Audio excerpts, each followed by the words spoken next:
I think it's pretty wild that you were able to dig these I up. was as surprised as anyone to see him. So, folks, I have to thank some of my family members who were able to dig up some old VHS tapes and some past work I'd forgotten all about. Some movies I'd appeared in that, well, I don't think they ever did well in the box office. Some of them were remade. Um, but we found some of these clips we're going to go ahead and show you. These are from way, way back. I remember these days. Yeah, I don't think a lot of people realized, that I'd done some of this work in the past. And like I say, it wasn't like a big deal. I know some of these things, never got off. So here's this first clip we're going to show you. Now, this movie was originally, I was just going to be a secondary role in this. And here's a scene from that. This was supposed to be a movie originally made about a baker, and it was supposed to be about the Entenmann's family and everything. But here, take a look at this clip. Why did you go to the police? Why didn't you come to me first? What do you want of me? Tell me anything. Do what I beg you to do. What is that?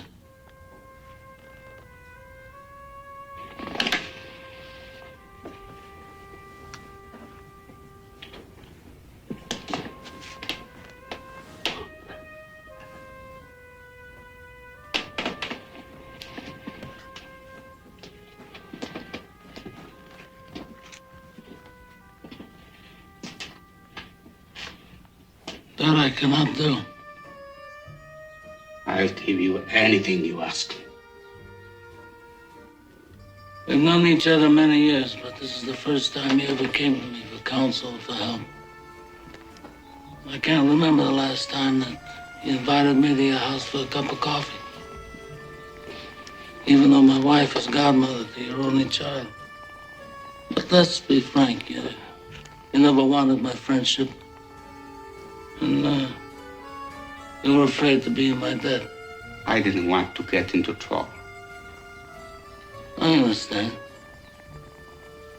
You found paradise in America. You had a good trade, made a good living, police protected you, and there were courts of law.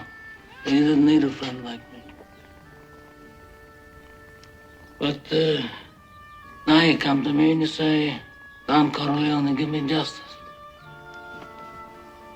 But you don't ask with respect.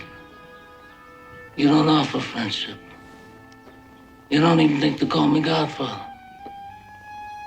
Instead, you come into my house on the day my daughter's to be married and you ask me to do murder for money. I ask you for justice. That is not justice. Your daughter is still alive. Let him suffer then, as she suffers. How much shall I pay you?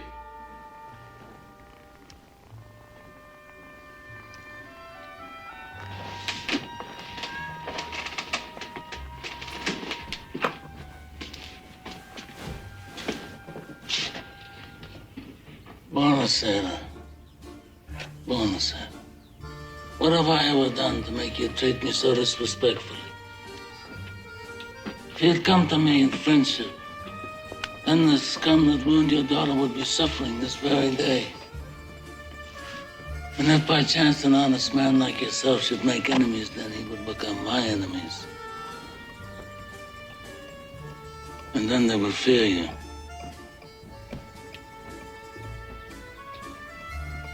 Be my friend?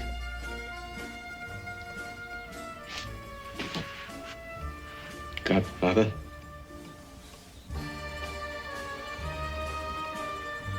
Good. Someday, and that day may never come, I'll call upon you to do a service for me. But until that day, accept this justice as a gift on my daughter's wedding day. Grazie, Godfather. Live.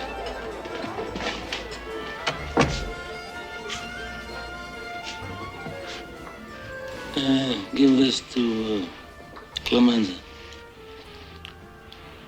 I want reliable people that aren't going to be carried away. I mean, we're not murderers, in spite of what this undertaker says. I ended up taking that, and then after a rewrite, they turned that into some kind of mob movie or something. I don't think it really went anywhere. And and I wrote my part out of there. That's just crazy, man. To me, that looks like it could have been a really good story. Yeah, it was a shame. It was a shame. And then we found this clip. This is another great clip from back in the day, another movie I was in. Again, just thanking the family for coming across this box of old VHS tapes. This movie, I think, was changed into some kind of a fishing movie. Originally, this was a World War II movie, and then they switched it into some movie about fishing or something. Here, let's take a look at this old clip. Japanese submarine slammed 2 torpedoes into our side, Chief. He was coming back from the island of Tinian to Leyte, just delivered the bomb, the Hiroshima bomb. 1,100 men went into the water. Vessel went down in 12 minutes. Didn't see the first shark for about half an hour. Tiger, 13-footer. You know that when you're in the water, Chief? You tell by looking from the dorsal to the tail. What we didn't know was our bomb mission had been so secret, no distress signal had been sent.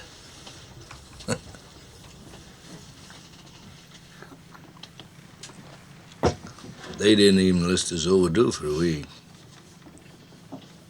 Very first light, Chief. Sharks come cruising. So we formed ourselves into tight groups. It's kind of like old squares in a battle, like you see in a calendar, like the Battle of Waterloo, and the idea was, shark comes to the nearest man, that man he start pounding and hollering and screaming. Sometimes the shark would go away. Sometimes he wouldn't go away. Sometimes that shark, he looks right into you, right into your eyes. You know the thing about a shark, he's got lifeless eyes, black eyes, like a doll's eyes. When he comes at you, he doesn't seem to be living until he bites you. And those black eyes roll over white, and then you hear that terrible high-pitched screaming. The ocean turns red, and in spite of all the pounding and the hollering, they all come in and they rip you to pieces.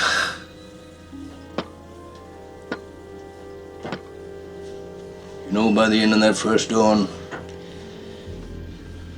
lost 100 men.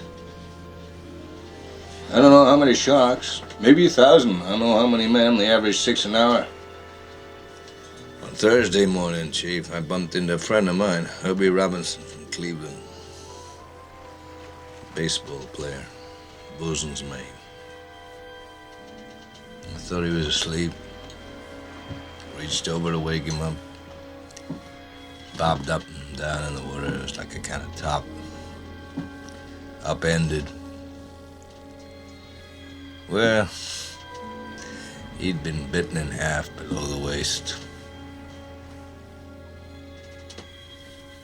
Noon the 5th day, Mr. Hooper, Lockheed Ventura saw us. He swung in low and he saw us too. A young pilot, a lot younger than Mr. Hooper anyway. He saw us and he come in low, and 3 hours later a big fat PBY comes down and started to pick us up. That was the time I was most frightened, waiting for my turn. I'll never put on a life jacket again. So 1,100 men went in the war. 316 men come out. The Sharks took the rest June the 29th, 1945. Anyway, we delivered the bomb. Yeah, so that one didn't really work out well either. Once they rewrote that one and they cut me out completely again. But those were some fun experiences, and I hope you enjoyed taking a look at them. I was completely shocked when I saw these because I had no idea that you had done anything like this at any time ever in the past. Yeah, well, I hope I surprised a few people. That was nice. I hope you enjoyed that.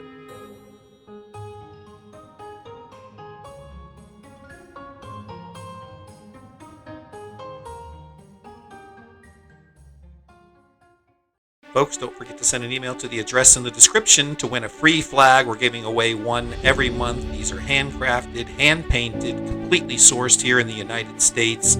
One subscriber is going to win one free every month. All you got to do is send an email to the address in the description with your address, username, and good luck to everyone.